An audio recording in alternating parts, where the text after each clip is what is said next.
How to install Skype. Click on the Windows icon and search for the Microsoft Store.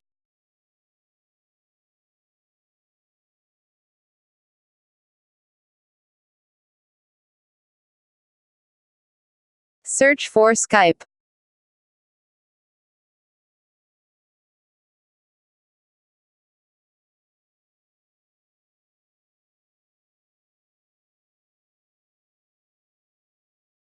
Click on Get.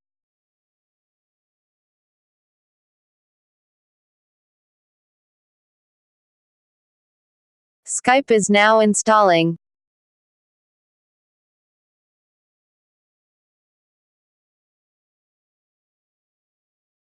Then click on Launch. Log into your account or create a new one to start using Skype.